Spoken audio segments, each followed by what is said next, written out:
Hello everyone and welcome to Farm Bureau's Voices of Agriculture. This week coming to you from the state of Mississippi. On the show this time we cover Farm Bureau's Ag Day at the Capitol, where farmers from all over Mississippi come to meet with their legislators. We get excited about aerospace, automobile, and movies, and we forget that 29% of the people in the state of Mississippi work in agribusiness. We have a wrap-up of the 2014 Mississippi legislative session and the bills that Farm Bureau had an interest in. The bill that we passed to limit the liability on people visiting farms, agritourism, the bill would have run out had we not extended the repealer for 4 more years. We visit a taste testing lab at Mississippi State University where they perform blind taste tests to help companies provide the type of food you like. We do consumer panels where if a company wants to have us evaluate their product, they might be adding a different ingredient, trying to make it cheaper, just trying to make it better quality. Plus we'll have our Meet a Farmer segment and our Mississippi on the Menu segment with Nancy Freeman. We'll be right back. Stay with us.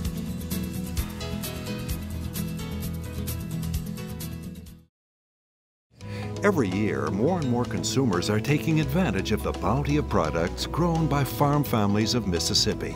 It's important to me that I feed my family affordable, wholesome produce. We're blessed that in the U.S., we pay only a fraction of our income for much better quality food than other countries. I know I'm feeding my family healthy meals and saving money. The farm families of Mississippi, feeding Mississippi and the world. Every year, Farm Bureau sponsors Ag Day at the Capitol. It's a time when farmers and Farm Bureau members from all across the state have a chance to tell their senators and representatives how much they are appreciated for what they do for agriculture and rural Mississippi.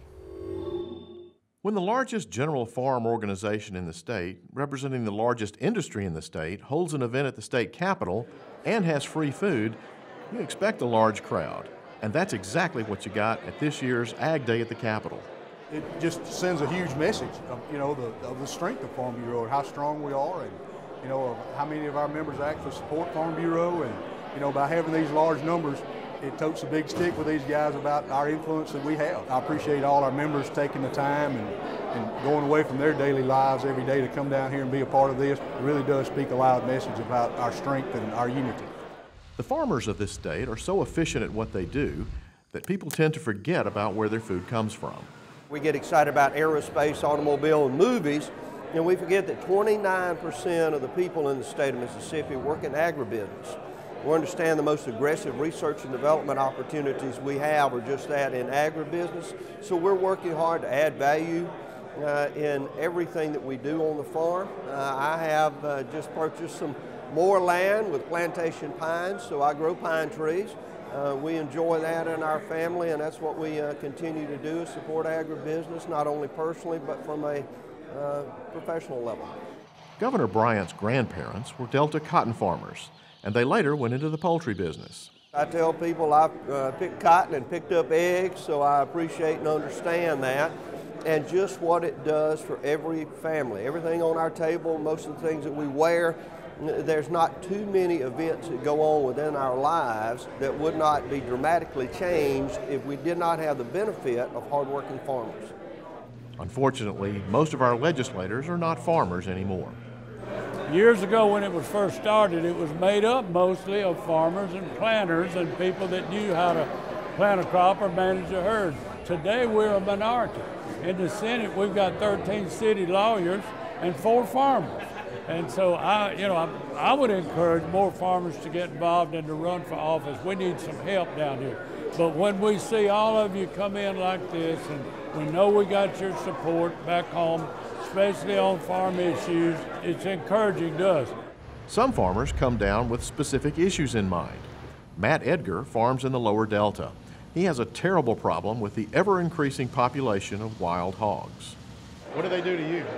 Eat up our corn as soon as we plant it, and then tear it down the whole year after that. Some years when we can keep them out of our fields, it's not that bad, but if we miss them for a certain period of time, I mean, they can destroy a whole field. Overnight? Within a couple of days, for sure. It's a long, drawn-out session with many different groups pulling at the legislators' sleeves for attention. but most of them seem to genuinely enjoy it when the farmers come to town. You're my kind of folks, because I am a farmer, you know, and I'm a country boy, and I love it when y'all come. We have all kind of groups come. I don't stop and meet with all of them because we don't have time, but I'll stop anything I'm doing to meet with Farm Bureau. We appreciate y'all and what you do, and the influence you've got with your magazine and going all over. Being chairman of Ag is fun because of people like you, and the more y'all come up here and support us, the better we feel, because we got plenty of criticism from other people, and we need the support from agricultural people. The 2014 Mississippi legislative session drew to a close the first week of April. And like any advocacy organization, Farm Bureau had its list of priority issues that it wanted to see addressed by the legislature. Running down a complete list would take more time than we have here today, but let's look at 3 important issues and see how Farm Bureau worked to achieve its goal. Agriculture has always been the #1 industry in Mississippi. It brings in over $7.4 billion to the state's economy each year. That impact is due in large part to the research, extension, and teaching efforts of our land-grant institutions. Farm Bureau helped the ag units at Mississippi State receive a 5% increase in their budgets for the upcoming year. But even with agriculture's importance to the state's economy, it's always a struggle to get these budgets fully funded. We have a lot of people that really are not familiar with agriculture, even though we are an agricultural state. But now I think the message is beginning to get out more about what agriculture does for our state and the importance of it. Probably some of the bills that we passed in the past, such as agritourism, things like that, with kids being involved and they're going to involve their parents. Just by having people in our ag committee that are willing to speak about it too when they go home or when something comes up about budgets. There aren't that many farmers in the legislature anymore, but there are a few in some key places. Our appropriations chairman is familiar with agriculture. We got a lot of help there. Of course, we had a lot of folks, including Farm Bureau, your organization, you know, leading the lobbying effort toward more funding, but for research. We got to have it, you know. We got diseases now in animals, and we have to have research on that, and we have to have research on crops. And crop diseases, all that kind of thing comes into play. And if we don't have the people at our land-grant universities, such as Mississippi State and Alcorn, doing that research, you know, we've had it. 2 years ago, the legislature passed a bill that limited the liability a landowner faced if a visitor was injured on his agritourism operation on his farm. That bill had an automatic repealer in it that would have struck down this law if the legislature hadn't taken action this session. The repealer meant that the bill that we passed to limit the liability on people visiting farms, agritourism, the bill would have run out had we not extended the repealer for 4 more years. It would have repealed itself.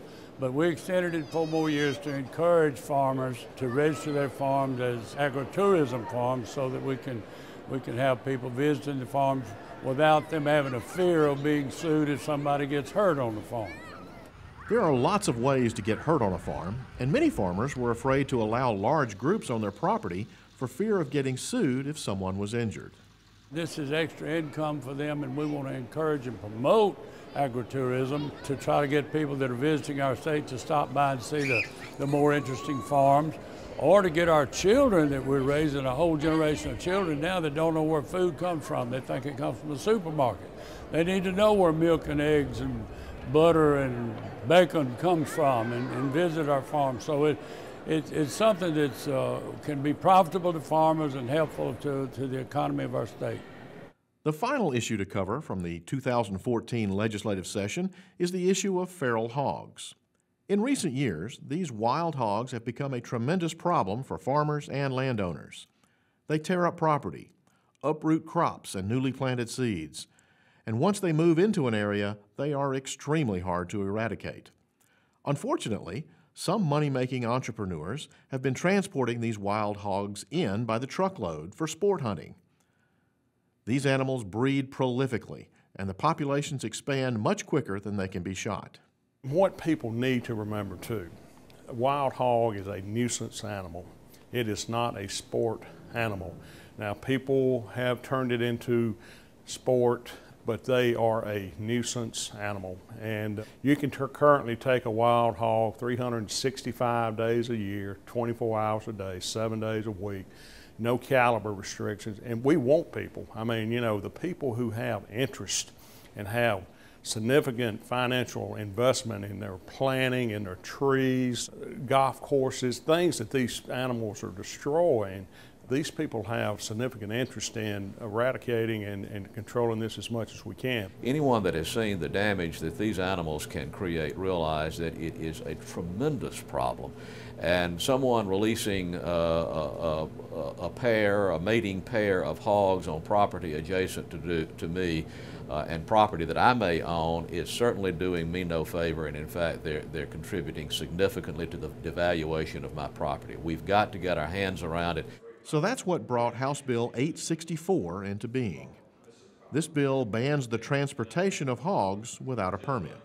If a person is found guilty of hauling a wild hog on the road, he is guilty of a Class 2 violation per animal, which is a fine which can range anywhere from $100 to $500, and a forfeiture of your hunting and fishing license for 1 year if you are ultimately convicted of that.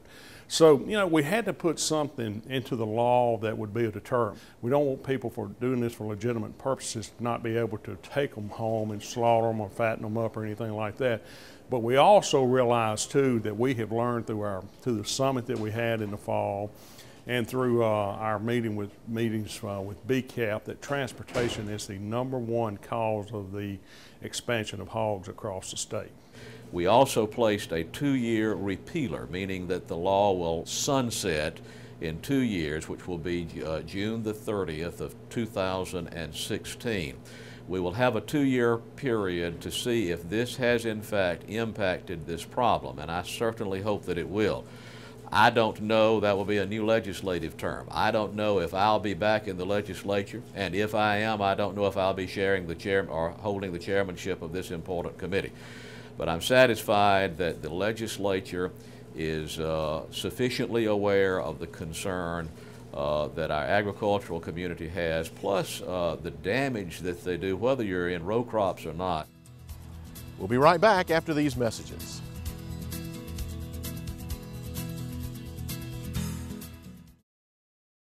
Before most processed food products end up on the grocery store shelf, a lot of testing has been done to ensure that that product is going to be safe and acceptable to the consumer. A very important part of that testing involves doing blind taste tests with actual consumers. Dr. Wes Schilling heads up the Garrison Sensory Evaluation Laboratory at Mississippi State. We do consumer panels where if a company wants to have us evaluate their product, they might be adding a different ingredient, trying to make it cheaper, just trying to make it better quality, and we'll test it and evaluate it against the status quo, what they've already got out there, and see if it's different in acceptability, more acceptable, less acceptable, and be able to answer that question for them. Panelists are given samples in a random order with 3-digit codes so they won't know what treatments are being sampled. Then they rate the samples on how acceptable they are for appearance, aroma, flavor, texture, and overall acceptability. It's all on computer, and they answer the questions about how acceptable it is, and it gives the data right into Microsoft Excel, so it's easy for us to analyze. The tests being performed today involve the acceptability of sausage products that you'd find in a grocery store. The first thing we're going to do is have consumers evaluate the color. So they're going to look at the raw appearance of it to see how acceptable it is and which one do they prefer just based on the raw color. And then we're going to have them come in and taste the samples with the blind random 3-digit numbers where they'll rate the acceptability of the appearance, aroma, flavor, texture of the cooked product. The lab evaluates how different types of packaging impacted the acceptability of the raw appearance and the overall eating experience of the sausage. So they give you your samples and you have a handful of options. This one happened to be 4 options, and you rate it in appearance, aroma, texture, and taste, and then overall. And so you just decide which one you like best and why, and then you rank them, and then they go through and fill out the results. The overall goal of this is to use packaging to extend the shelf life. Because right now you could take sausage, and if you think about the lights in the grocery store, it can lead to oxidation, which is making the meat not taste quite so good, kind of fishy-like flavors, after about 7 days under lights. So if you have some sort of packaging that could prevent that, you could have packaging that might go much longer, up to weeks, if not more than a month. So the idea is, yeah, there's packaging like that out there, but we're trying to find out if it's cost effective. Also want to know, does it impact the acceptability? I think that appearance is more important, because if you don't like the appearance, you're probably not going to buy it to even taste it. So in my opinion, I would look at appearance first and then taste, but taste is probably ultimately more important in the end, because if it doesn't taste good, they're not going to come back and repurchase it. After the consumer panelist evaluations, a group of trained panelists performed descriptive tests to analyze specific qualities of the products. Does it have more of a oxidized flavor? Is it more tender? Is it more juicy? So we can actually characterize what are the descriptors and relate that to acceptability by consumers. Other types of sensory tests that have been done at the lab are the difference in taste and acceptability of grass-fed beef versus grain-fed beef, and how different oxygen levels in catfish ponds affect the taste and quality of catfish to the consumer. This type of information allows farmers producing the raw product to adjust their production practices to conform to consumer preferences. The value of this sensory lab is evident for companies that need information about their products, but it's also valuable to the grad students working there. It's just a great experience for students at Mississippi State, because, I mean, when they go out and they work in the food industry, it doesn't matter how cheap they can make it or how safe it is. If people don't like it, it's never really going to go. So just to be able to have the experience and to be able to understand how to do the testing, to me, is a really, really great thing. Most food science departments would have a sensory lab. Most do not have one this nice, so we're very fortunate, blessed to be able to have this, because there's probably 3 or 4 in the country that have something standalone like this that's this nice. So it really gives us an opportunity to meet the needs of our stakeholders, different businesses in Mississippi plus beyond, and good education for our graduate students. We'll be right back with our Meet the Farmer segment right after this timeout. Stay with us. In our Meet a Farmer segment this time, we visit with Carla Taylor. She's a dairy farmer from Northeast Mississippi. We are Taylor Jersey Farm. My husband and I, along with his parents here, milk registered jerseys. We milk about 110, with right now probably about close to 20 due to calve within the next 2 months. We have about 125 young stock, from baby calves on up to bred heifers. As with most dairy farms, the days are long and there's always something to do. We, of course, start with our morning chores. We milk at about 4:30 in the morning, 4:30 in the evening. Of course, we do our milking, we feed the calves, wash up, and then there's always something going on, whether it's heifers that need vaccinating, a new addition to our freestall barn, the new calf barn we're working on. There's always something that'll fit into those in-between hours of what are just our normal daily chores. The Taylors chose to raise Jersey cows for a number of reasons. Their disposition and the many benefits that they have. You know, they're a smaller cow, they are heat tolerant, they're more efficient. Their efficiency conversion of their feed conversion is a huge factor why a lot of dairymen are switching to jerseys these days. And here lately there's been a lot of research come out that they actually have a smaller carbon footprint, which in today's day and age is huge. In a lot of areas where it's more populated, say California and a lot of the Idaho, the larger dairy states, but that also translates to being a big advantage here in Mississippi. To help save on feed costs, the Taylors have started mixing their own feed. Right now we have 3 different commodities out there that we're putting in with our grain mix that comes from our feed mill: cottonseed, cotton hulls, and corn gluten. And then we have another mineral mix that we use as well. And we work closely with our nutritionist. We have a dairy nutritionist that looks at our forages and pays attention to the markets and helps us work through and sort through what's going to be the best options for our dairy.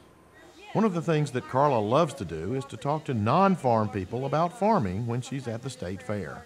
Whenever I go to a function or public event like that, I always try to take material with me that is educational, that is produced and paid for by the milk checkoff dollars or dairy checkoff dollars. Every day, multiple people a day will come through, oh, there's a cow. I've never seen a cow before. I've never touched a cow. So we always have at least one cow there that's just a big old pet that won't move, even if a bomb went off beside her. And you can take these people up to this cow, a grown cow, and let them pet her and touch her and talk to them about where their milk comes from and what all we as farmers do to make sure that's safe, the process that it goes through from here to their breakfast table.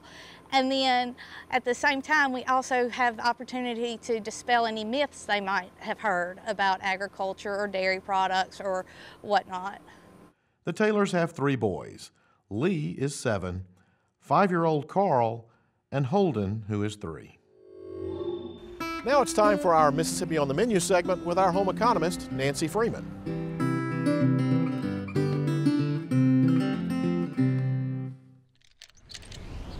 We have 100 grade A dairy herds here in the state of Mississippi, and in this past year they brought in $40 million to our state's value. That is great for our state's economy. But you know, milk is really a neat thing, and a dairy farmer, he or she has to be very dedicated. You know, milk is the only crop that's harvested daily. It's done at least twice a day, and they do it with sanitary milking machines. So you got to be dedicated if you're going to be a dairy farmer. Let's look at a great way to use some dairy in our diet. I'm going to start off by making a quiche. Now, I know a lot of times people say quiche, and they think, oh, that's going to be difficult, but it's really not. We're going to start with some cheddar cheese, some Swiss cheese. I'm making this vegetarian, so I'm going to add some grated carrots that we've got in there, a little bit of chopped green onions, always nice for a little flavor, and a little bit of flour. This is going to help it to thicken up when we're baking with it. You're just going to stir this together easily, and this becomes our filling. You can just see how quick and easy that is.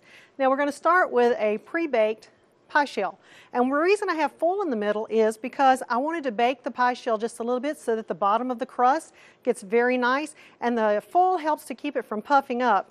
So now that we're ready to use it, I'm going to take the foil out, and I'm just going to simply put my filling in. This is a great little recipe to use also if you have children in your home, because it's something fun and easy that they can make as well. Once we've got that done, we're going to make the quiche part at the top. We've got 4 eggs. I'm just going to blend those up quickly. Going to add a little salt, some pepper, and a little bit of garlic powder. To this, I'm going to add some half and half cream. Once I stir this up and blend it really well, we're going to pour it over the top of our filling, and we're going to put that in the oven, and it's going to bake for about 45 minutes. Check out our website at growingmississippi.org. There's great information there about our dairy farmers here in the state, as well as this recipe and many others. We invite you to learn more about Mississippi agriculture and its importance to your daily life. Visit www.growingmississippi.org. That's all the time we have for this edition of Voices of Agriculture. We hope you've enjoyed the show and will be with us again next time. For all of us here at the Mississippi Farm Bureau, thanks for watching.